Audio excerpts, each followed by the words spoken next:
As this stands, it has this little extra thing on it. We can cut that off. Yeah, that's what I'm saying. 7 is probably more reasonable. You're here for the Design Expo workshop. We're going to start in a couple minutes. If you didn't on the way in, if you could just check in with the thing. And feel free to grab some pizza. And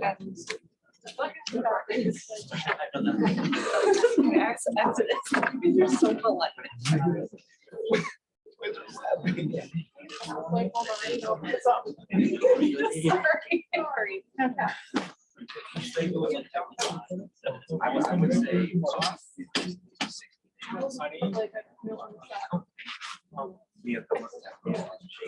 You don't have plates. I'm really sorry. There's a couple I holes. think all of us are.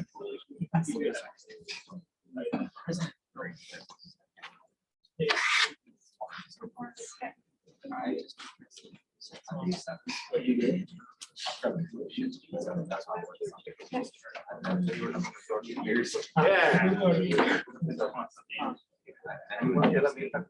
what your glasses are for.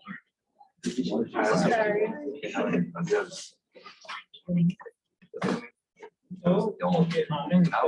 That's on my room. Was certainly not good at this one. I speak in that's what that stands.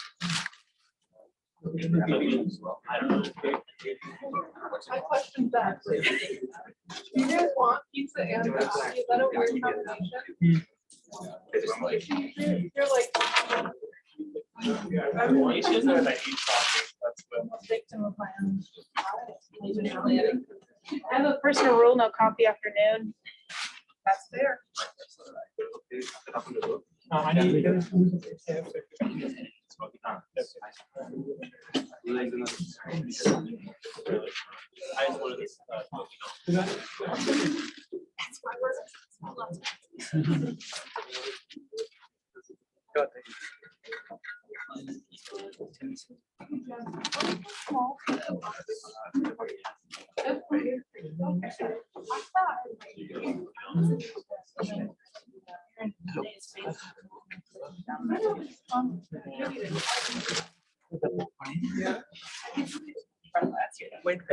tiene copias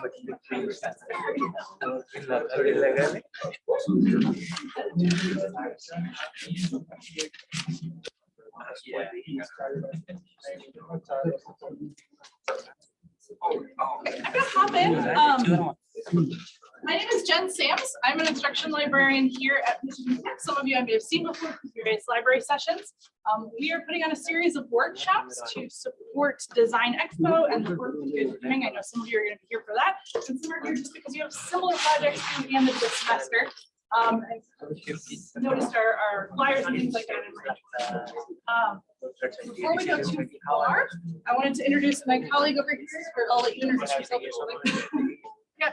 My name is Marie. I'm also an instruction librarian here. I'm kind of running the sidekick for this presentation, but I will be speaking and assisting and controlling the pizza. So, what would you like better? And the coffee.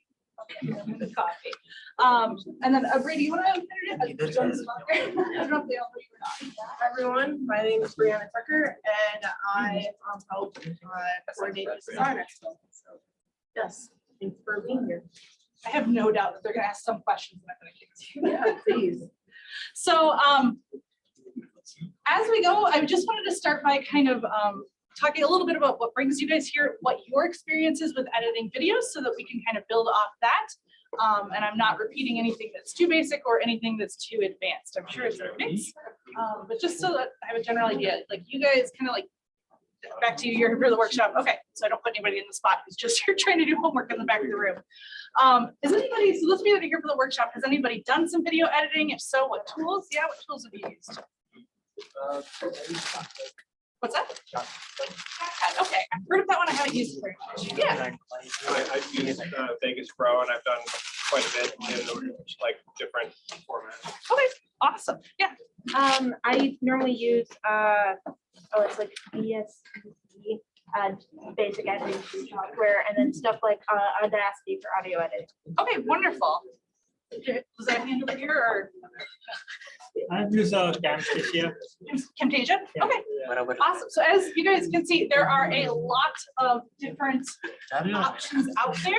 We're keeping this pretty basic. Those of you that have done some video editing, we'll talk about some tools and tips and tricks that may be new, but this also may rehash some things you've already learned kind of the hard way. If you have questions as we go, please feel free to interrupt me and ask. We've got some content here, but I also wanted to build in time for you guys to ask those questions and to get some work done on your own projects. Out of curiosity, how many folks are here specifically because they're doing design Expo projects? Okay, awesome, good stuff. You'll notice that I'll just warn you now, all the pictures in this slideshow are bizarre, and it's because usually I am totally confined by whichever classroom I'm working with. So if you've seen me before in mechanical engineering, there's lots of pictures of bridges and bicycles. No rules here, so you're going to see a lot of cat pictures, let's be honest. Okay, so overall, our focus is going to be pretty basic. For Design Expo, my understanding is that you guys don't have to get fancy. Of course, you always can. But we're going to really talk about some basic recording using Zoom or Panopto and tricks that you can use in those as you essentially screencast, right? A lot of folks will put together a slide either in PowerPoint or in Google presentations and talk over that in order to present their projects. And that is okay. So we'll kind of focus on that as the baseline. If you have more advanced tools you're interested in or questions like that you have, I'm happy to try and answer those. Just depends on the tool and what. Broadly speaking, we're going to focus on 4 areas: planning, recording, editing, and making content accessible. I've guesstimated I've got about 30 minutes worth of slides, and honestly, maybe a little bit longer. It just depends on the questions that people have and what we get at. Might also be a little bit, I don't think it'll be short. And then some question and answers. And we built this as sort of a work time, but I also, how many folks are have already started their videos in design planning, or is this like the first? I'm seeing like panicked eyes over here. Okay, I'm doing this one. So we'll focus more on the Q&A piece. That is okay. So the first part is planning, which sounds really obvious, but it bears repeating and bears talking about at least briefly, because doing a good job in the planning stage for something like this, especially because most of you, all of you are working in teams of people, really goes a long way. So when I sit down to do a video, and I should have started with this, I don't have oodles of formal training in this. I have a little bit of taking a class or two. But a lot of this is just hard-earned. I've made library videos for the library for a number of years, so it's hard-earned stuff that I've figured out by doing it right and wrong. Actually, before I go any further, can you guys see okay? Yeah. Okay. This is a little bit new setup in here, and I'm not quite sure where I'm going to stand. When I go to do a bigger project like this, one of the things that I will often do is decide how I'm going to plan it out. Do I want to plan out what I'm going to say sentence by sentence, line by line, slide by slide? One thing that I'll hit on a couple of times throughout this presentation is even if you set this up so that you are narrating over a slideshow, remember that you're not giving a slideshow, you're making a video. Try and think about it in those terms. We'll come back to that idea in a minute. Some of those benefits of planning ahead is that you know the order of things ahead of time, right? You're not scrambling to reset things as you go. It's going to improve your timing and flow. There are time limits to what you guys have to design. This helps you tweak that and get it manageable and allows you to rehearse. And having a script and planning ahead of time really helps you with a transcript in the end. We'll talk more about that when we talk about accessibility, but it is really, really handy to have. So again, when I do a script or a storyboard, you can start by just writing out what you want to say, right? Paragraph narrative form. And that's a good starting point. And that's kind of what I've got here in this first example, right? I'm just going to start some sentences. This is what I want to talk about. But what I found is when I go to actually record something or start to plan a presentation that I want to record over, it's really, really valuable for me to write down what somebody's looking at while I say those. In this case, we've got the same, right? This person's talking about a bearing that improves roller skate wheels. Which means And here in the second section, I've got a description of what I want somebody to be looking at during every line. Each one of these may be a different slide, or maybe like things that fade a little bit. But this also helps ensure that I don't have any weird dead spots. Very frequently, when I've tried to do a video like where I'm narrating off the cuff, I will start talking and then I'll keep talking, much like I'm doing now, and the people who are watching will have been watching the same screen for so long. And for a video that you want to be engaging to your viewers, that's not always the case. This helps me avoid that situation. Any questions? Anybody tried anything like this? I started doing videos for more work with take things. I definitely did not do this. So those of you that have had some video making experiences might be a little bit new. This is especially helpful. So a lot of you may go the route again of making a slideshow and just narrating over it. But if you do want to mix modalities, maybe you have a video clip you want to drop in or some images from somewhere else you want to drop in, planning it in this way makes it a lot easier to decide when those cuts are going to happen and to like coordinate your words a little bit more easily so that it lines up. All right. Can I already hit on that? This is not really a slideshow. The other thing, so I'm not going to get too far into content in a lot of these different slides and different concepts, but in a few points I will dive into that, particularly when it pertains to accessibility. As you are doing that planning, when you're making a script or developing the images you want people to see, we're going to talk a lot about accessibility kind of at the end here, but I want to touch on it here. One of the things to keep in mind is what the people looking at your screen are seeing and what they're hearing, and keeping in mind that some people may be seeing only, hearing only, or different variations in between. So for example, as you are writing a script, you can say something like, and here we have a neat picture, right? That would be really, really common if you're talking off the cuff, pointing at your slide, or you had it up on your screen. But if somebody was just hearing your presentation or could only see pieces of it, saying, here we have a neat picture of a cat on a rocky beach is much more valuable because it lets them know what actually is happening. You don't have to, or there's no assumptions going on, especially for you guys who are doing some like pretty complicated designs in many cases, some pretty technical designs. Those little extra explanations are going to help you a lot. So my understanding is the judges are not experts in this field, right? Yeah. So that's going to be helpful. And here's our cat on the rocky beach, just so you guys can see. I don't know what you were picturing before, but if I just said, here we have a neat picture, very different than our picture of a cat on a rocky beach.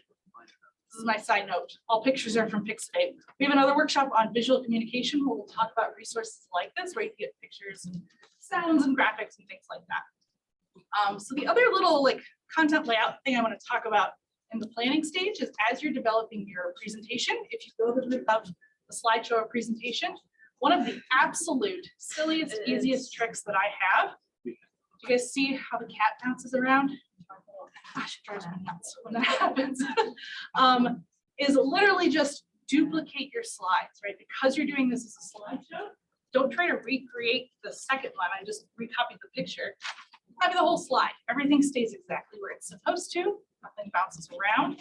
I do this even in normal presentations to keep all of my title headings in the same spot and make sure all my lines start in the same spot. It's so minor and it makes everything look a lot more polished. Okay, any questions? Bring through content, please again, stop me if you have questions. And the last thing, as you're laying this out, again, we have another workshop on visual communication and things like that. The Writing Center folks are going to help us with that one. This one's really important, especially for accessibility, so I wanted to mention it. If you're using images, either of your design or to supplement whatever you're talking about, make sure you add contrasting colors. I have too many windows and things up. It's just a real handy little thing that's super easy to do in Google Slides. Not done. Well, too far. Not done it. This one back here looks nice and subtle because all you have to do is make a custom color, change it. Again, little tricks that you can use to make your creation a little bit more professional and slick. All right. That's what I've got for the planning stage. Anybody have questions about any of that, or as you're thinking about your design projects and trying to plan it out, things that are stumping you? So it's like, we make this video, the purpose of the video.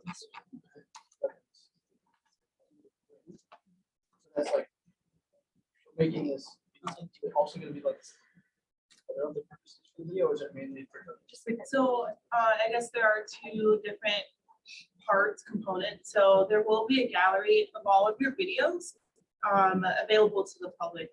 But your first and I guess primary reason for the video is to show the judges. So there are two pieces that will be your video where you're talking overview of your projects, and then the actual day of Design Expo, you're speaking with them, speaking to your judges. They're asking you questions based off of the video and based off of like having a conversation with you in person. And there is a rubric, and I will share that ahead of time as well. So I'll be sharing that at tomorrow's meeting, and then also an email so that if you can't make the meeting, you'll have that.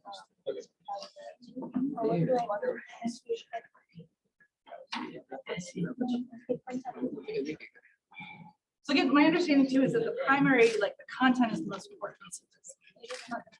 What's nice too is that it's actually good. So when you go to record, again, some of you have some experience making videos. So this will be more familiar to you. But those of you that haven't had to think about making a video in this way, there are a lot of options for recording. Some are way more in-depth and way more technical than others. You're just going to have to think about what you have the experience and the interest and the time for. Everybody at this point has used Zoom. Are you using the value from something you could? Using Zoom to share your screen, record yourself speaking over that presentation is probably the simplest way to accomplish or create a video. Some of the downsides of Zoom for this is that you have extremely limited editing abilities. And that's why some of these other tools are kind of nice. Panopto is another one. I actually thought you all had access to it through the university, but I agreed to do this. I was like, awesome, teach everybody Panopto. Faculty have it, I don't get the paid version. I'm so mad about it. That said, I have had 3 conversations with this, and I think that there may be some options to extend that. Sorry, I should have said this before. Okay. There's also a free version. There is a free version that'll work for most of your purposes. I was frustrated initially. If you want to get really, and I'll show you how to get to that in just a second.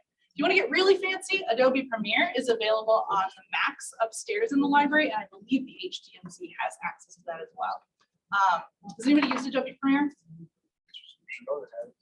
Okay. So it's a lot of fancy tools and things. You can make some really neat creations. But if you just want to kind of get your video made, oftentimes it's a little too much of a learning curve. And then iMovie, if you're a Mac user, is available as well. As far as hardware goes, here at the library, we have quite a good number of tools that are going to be potentially helpful for you.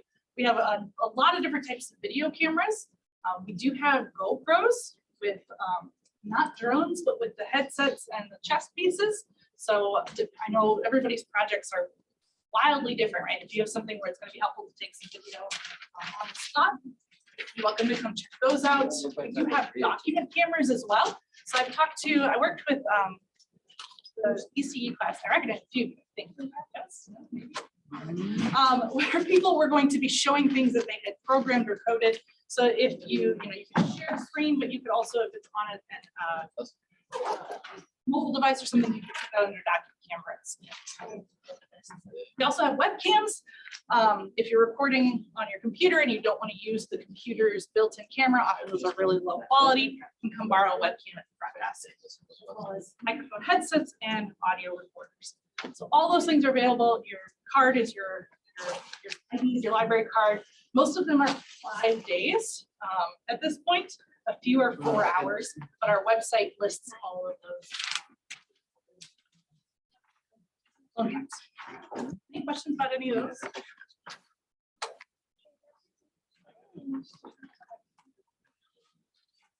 I did not do this. So I'm gonna focus primarily on recording in Zoom just because it is the most familiar, but I will go on very briefly. about Panopto. Does anybody, so everybody's used Zoom for classes.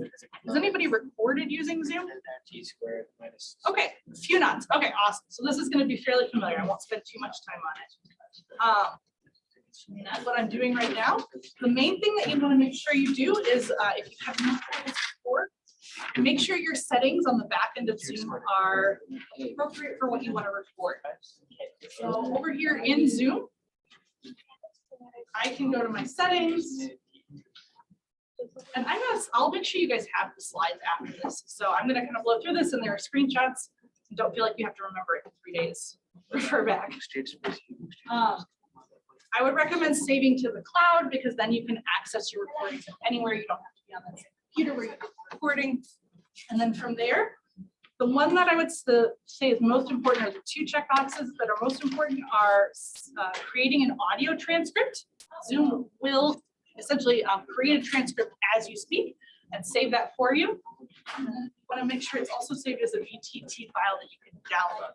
And that is a particular type of file that's used for closed captioning. Zoom's transcription and closed captioning is pretty good. It's not the best though. You're gonna have to do some cleanup. We'll talk about that at the end. Okay. Those things set up, it's super straightforward. You just hit that record button once you open up Zoom.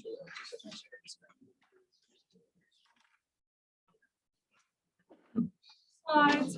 Panopto works really similarly. The reason I initially wanted to share it is because it does have more options to actually edit your videos in the browser. So the free version of Panopto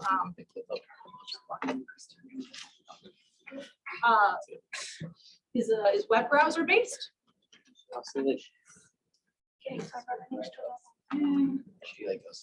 Actually, tech account.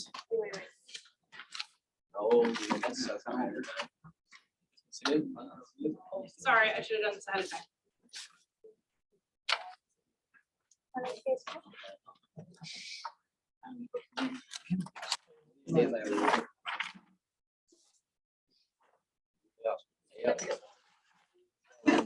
Okay, we're not going to do the whole rigmarole. I don't even know where my thoughts. Regardless, actually, it's going to let you do it even without making an account. You just can't save it. Again, it's in browser. I haven't seen it. This is what it looks like. It works very similar. You can tell it similarly. You can tell it what screens to look at, or if you want to do a video of yourself. As long as you give it permission to use your camera, it will record all those things and save them. Again, what's nice is that with Zoom, you can go in and say, okay, I want the video to start here and end here, but that's really all the editing you can do. With this, you can go in and trim out sections of the video and sections of the audio. So like if you screw up somewhere, take a big pause so you can see it in the recording. And you'll know to go there and cut that out. All right. Just a few tips. Some of these are more obvious than others. Find a quiet space. This room would be terrible for recording. I fully expect the audio. Well, the audio on this recording is going to be maybe okay. But look for quiet spaces that don't have tile.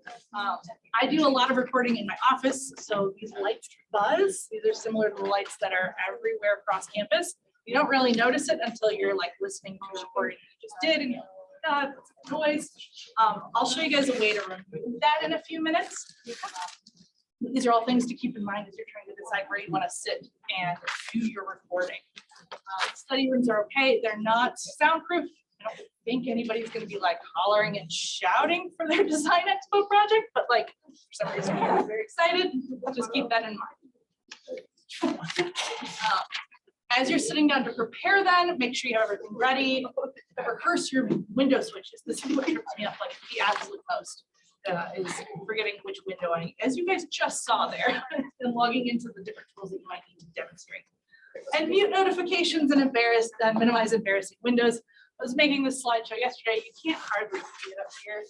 And as I'm making it, Dory's like, I just got on here. I saw your cat slacking about it. And I had to stop recording because when I was laughing into this appeared in my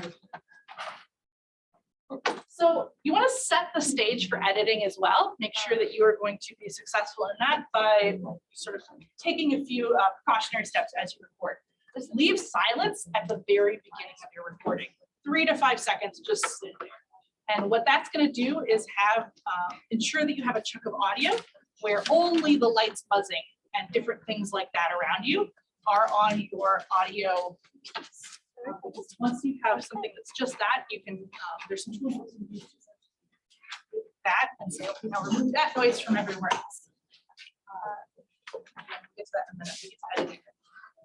If you make a mistake, either stop, or I've heard people say make a really loud noise, so that when you go back and look at your recording and you can see like the audio wave, there'll be something visually distinctive there that lets you know, okay, this is a spot where I screwed something up and I need to cut out that piece.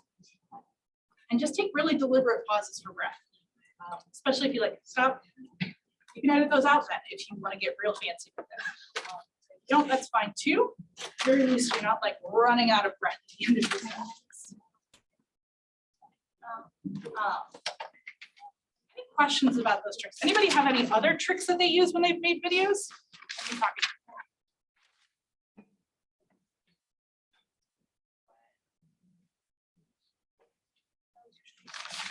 I have a question actually. Yeah. So I have used Zoom to record my video, but I know it generates the transcript, but I was not able to change the transcript. So I was wondering if you know any way to edit the transcript that is being generated by the Zoom. Yes, we'll get to that in a couple of slides. Okay. So you asked about how to edit the transcript in Zoom. You can kind of edit it in the window, but you can do a lot more with it by now. Other questions?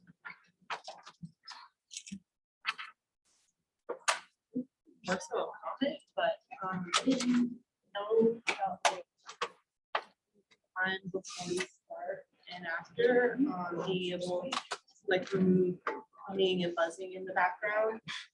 So thank you for sharing. I've got a link to a video that shows how to do it later. I'm not gonna play it, but that way you guys have it. It's really helpful for those like constant noises that you can kind of identify. If there's like lumps and lumps and things like that in the background, those are still good. I already touched on that with Zoom. The nice thing too about Zoom, really with any of these tools, is that they're gonna let you download your files so that you can move them into another tool for editing. So if you do want to clean up on them or parse them together in different ways, you can do that. Zoom in particular is gonna let you download an MP4, and which is your audio and your video. And then the transcript files that they create are called VTT files. So then you create a recording, processes it, takes a few minutes. In fact, it's processing this recording as we speak. But I can go into this one that I made yesterday as I was preparing for this. I can download either the audio transcript or both files and move those into another editing program or share them in different ways and manipulate them in ways that Zoom won't let you do. Yeah, we're going to move into editing. You can do that basic stuff in Zoom and Panopto, and if you're feeling pretty good, like you've set up a nice presentation, narrated over it, you don't feel like you have big chunks of things to cut, that's probably a fine way to do it, right? You're kind of done at that point. But if you want to do a little bit more advanced editing, what I would suggest would be downloading those files from wherever you recorded them and moving them into a different tool. This is just a list of options. And this is a short list of options. As you guys heard, almost I think everything you guys listed was something different. So there's just a huge wide range of possibilities here. Panopto we touched on. Capwing is actually the one I'm going to show you. I just learned about this.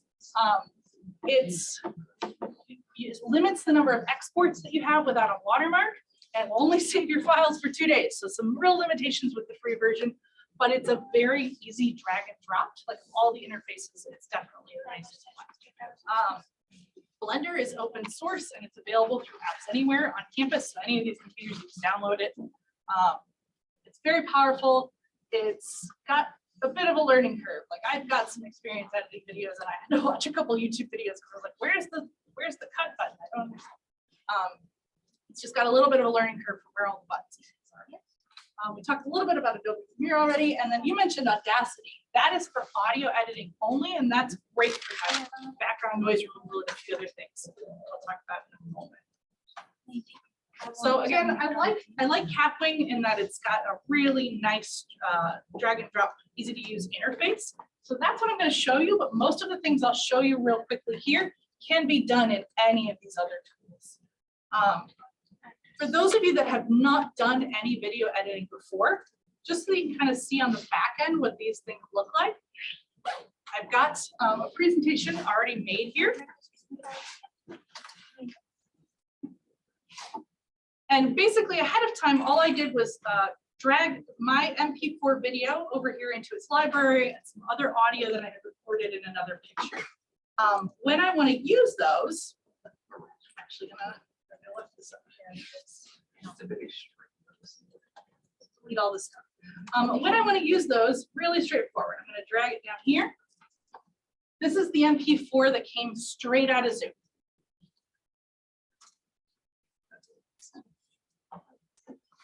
When you get it, it's all one file smashed together, right? Those images and that sound. What I'll often do is split those apart. So I'm going to detach audio. And again, this is in the slide that you want to look at it later. But what's nice is now I can manipulate these things separately. So if I decide that I want the audio to start after the picture's been up for a few minutes, I can move it over there. If I decide I want to cut this section and visuals, this split tool is what does that for me. So I'm going to split it here at the start of my cut and here at the end. Take that right out. So it's real nice click and drag. All these different things you can add make a different track, right? So you'll have different lines stacked on each other. Add audio over that. I can say let's start with this picture over here. I'm terrified that if I hit play, it's gonna like the last one. Nobody needs. Okay, so it's muted now. We've got a whole lot of things going on. And you can just start plunking these together. Again, start by planning this out and every shot that you want to have plan out so that then if you're using a tool like this, you can drop it in there. And go. Here we have some sample slides. Very majestic, Beautiful, majestic. Sorry, I swear I thought I muted it. Anyway, so nice tool, drag and drop. For the most part, it's really straightforward. Again, I don't want to go into too much depth because I want to leave lots of time for your questions, and the fact that you guys are all at individual places. The one takeaway that I have, one of the big takeaways that I have is don't be afraid of like leaving some silence in a video. Have somebody else listen to your video or listen to it the day after you work on it just to make sure that you're not racing through things. Let your words breathe a little bit and the images that you share. I mentioned noise removal. I've got a video that has instructions on how to do that linked right there. So again, I'll share out the slides so you guys have access to that. It's like a 3-click process. Really, really easy to do once you have that. Okay. Any questions? This is so much information. Are you going to figure how to add captions to the video? Sounds like they have to pop up. So there's a couple things with that. So when we're talking about making content accessible, that's definitely where we're going here. As far as accessibility goes, part of that absolutely is captioning, right? And that's often when we think of that, we think of like what we see on TV, where you're watching a show, somebody's written down the lines of the people who are speaking. But overall, what you want to keep in mind is that you're providing equal opportunities for all individuals to access content. But I watched a really interesting video on this website. This is a site that focuses on web accessibility and promotes web accessibility.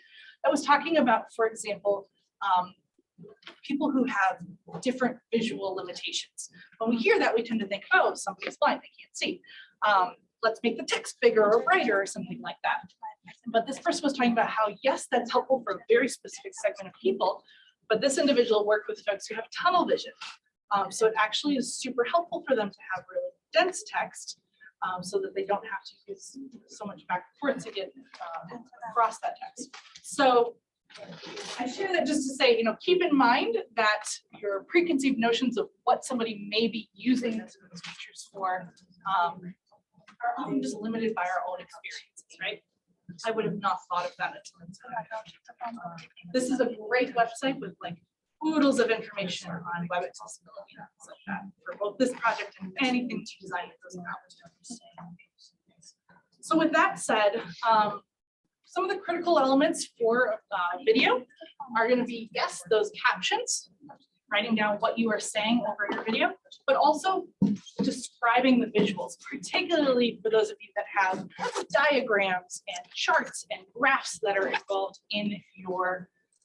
You want to make sure that you either verbally describe those, and then that verbal description appears in the caption, or if you're not verbally describing them, that you have that content like in brackets described in those captions. So many tools will generate transcripts, do it automatically. They're often okay. And to jump back to Zoom, for this recording here, try to move this in. So as you can see, right, Zoom did make a caption. It's okay, right? It cut off the end of the sentence here. So you can go through and you can edit up like the basics right in the tool. This is true here. This is true in Panopto. If you want to add any comments, like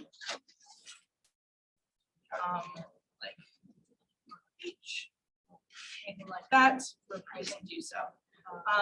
And then when you go to download your transcript, it will actually give you the option to download your it will give you the option to download your edited version. That said, I've got this file that it downloaded. It's a VTT file. Your computer's not going to like this. It's just not. But it will work. You can open it in Notepad. Any of these, VTT and SRT, are the most common files you'll download with your caption. Sorry. Nope. It's right there.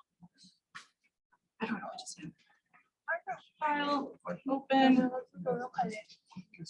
downloads.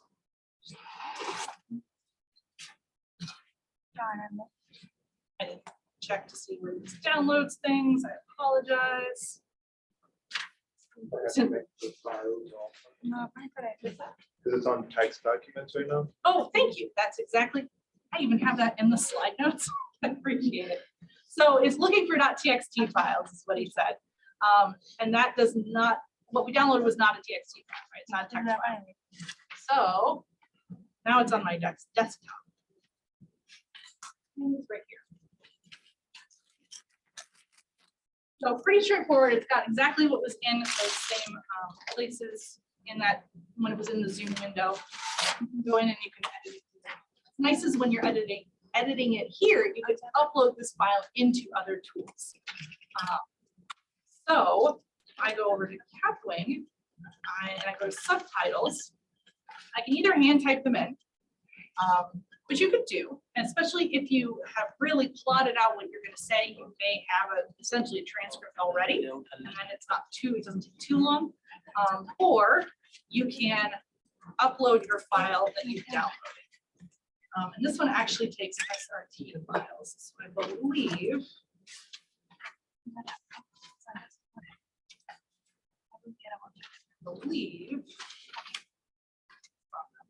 If I remove this as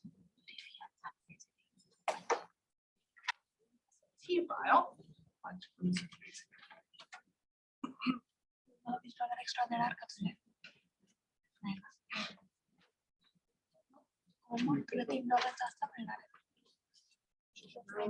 gonna make you guys watch me how to figure it out. Upload. There we go. So you can upload it there. I will say, because this is a free version, it kind of gives you a little bit of guff. Not a little bit of guff, but it doesn't make it easy. I think it makes you like spend one of your exports in order to upload that document, if I remember correctly. So if you're going to do that, I would say Panopto works a little bit better. And honestly, if you think about where your video is going to end up, how many of you are thinking you'll probably share it on YouTube? Or have you gotten that far yet? So I will say there's a Google form to upload or to share your video with us. And so we're asking for the actual file Oh, okay. because then we'll upload it to our Design Expo YouTube page. Oh, okay. Very cool.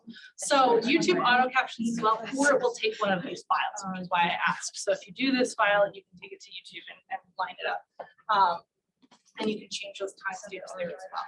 So here, you were asking about changing timestamps, stuff like that, where the captions line up.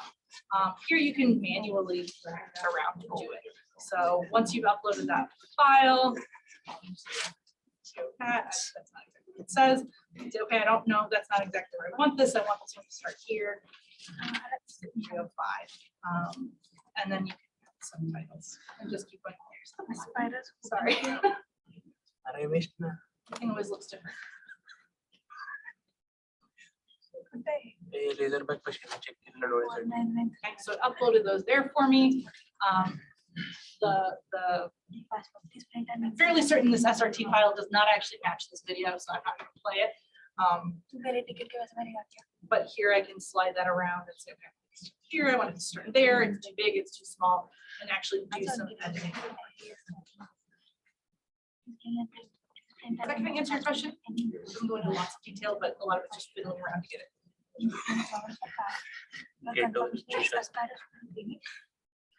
Other questions? Okay, so we kind of went through this, talking about captioning. Again, this was an auto-generated caption in Zoom. I ended up doing some editing here, just so you can see even a pretty decent auto caption is not great, and it does not have any of that visual descriptions in it. The other thing that is important is sometimes people get really hung up on like my caption has to be exactly with what I said, but like I just straight up missed a word when I was speaking here. The purpose of this is clarity of meaning. It's okay to add that word in your caption to add clarity. That's fine. Okay. I'm gonna not spend any time on this because it sounds like the instructions are a little bit different than I thought, which is my bad. You can do a little bit of the editing and changing your captions and things like that on YouTube. So even if that's not the final destination, keep in mind you do have a channel that's affiliated with your MTU account because it's a Google account. So if you don't want to like create a personal account or anything like that, you can't mess around with it there. You can't have that as a responsible. So, okay. That was a ton of content. What questions do you guys have? Yeah. In terms, I know that you can rent like a variety of cameras from the library here. What would be some of the best options for videos, like for recording stuff? Depends what you want to record. Are you talking about like screen capture? Are you talking about like going out and recording things? Yeah, like going out and actually recording like stuff. So the GoPros are pretty good. Just so you guys can see. That would probably, we've got a couple at this point, so as long as they're in, those are probably a good bet. So over here under computers and technology, we're actually under productivity tools. And you can see all the different options here. I've not used all of these, so I couldn't tell you which one's the best, but honestly, I think for the purposes of what you guys are doing, any of these are going to be pretty adequate, more than adequate. Thank you. Other questions? I guess I don't know if you had videos from like the past years that this is done that we could look at to see what the editing looked like on those. Yeah, so so two things. I am going to show you where to find these videos tomorrow at the meeting. And again, it will be said again in the email. So if you go to just search Design Expo and then Mission Tech. Yeah, just Design Expo into. I know. And then the second to the end, past Design Expo videos. So or past Design Expo. So the last 2 years have been virtual, of course. And so all of those videos are there. And then also if you scroll back up, You can also see award winners as well. I will say, in the last years, Design Expo, or at least 2020 was more of a scramble to do a virtual Design Expo. So and then also last year, we did it, you kind of don't know what you don't know. And so I will say the transcripts are not great. But I think this year we are, because we have more time and this is a more thoughtful video like goal, is to put more effort into captioning. But yes, past winners are there, as well as videos from all senior design and enterprise teams from the last 2 years. And then also I'd say the what word am I looking for? The guidelines for the videos are a little bit different this year, where we're saying focus less on technical everything. And this year we're saying bring more of that to your conversations in person. So the videos will likely then be a little bit different of what you do this year versus what's been done in the last 2 years. But there are some good examples there, no matter what.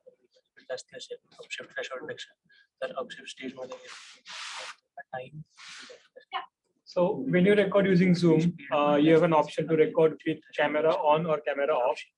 Then when you download the file, the camera location is fixed. Can we move that box of the video? No. No, I don't think so. If you keep the camera on, it's there. So you can't, it's all embedded in one file, to the best of my knowledge. I'll double check on that because I've never tried it, but I don't think so. Yeah, so my question is also kind of connected. So if I have a video, I want to like make it smaller and give a copy of it, like zoom in that portion. Into that portion. Yeah, it's like we do in OBS. Is there some tools that? So I think you can do that in a tool like Capway. That's how you could zoom into a piece of video.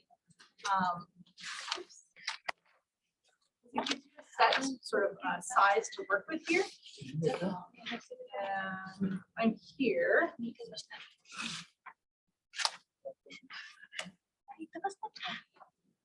Zoom in, zoom out, things like that.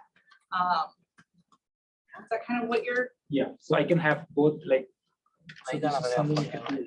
Like, we can have them parallelly running, right? 2 videos. Oh, and have them side by side? Good. Sounds like it might make me a little dizzy, but you could probably make that work. We can crop that portion. I think it would work on here. I've not tried it, but I don't, given that I can run simultaneous audio, I don't see why. Okay. And I'm sure you could do it with something like Premiere. Right? Yeah. That's true. So what I'm gonna do is I'll stop recording here. If you have individual questions or you want to spend a little time, like you have some things that you're trying on your own and you want to work on it, awesome. We'll hang around and talk through those things with you. And if you have to get to your next place, that's totally understandable. But thank you all so much for coming. Real quickly, before we totally wrap up, we do again have a couple more workshops that I would encourage you to check out.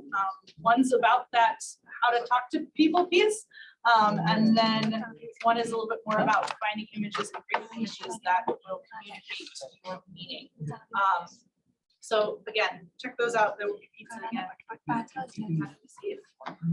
Thank you all so much. Take pizza on your way out as well.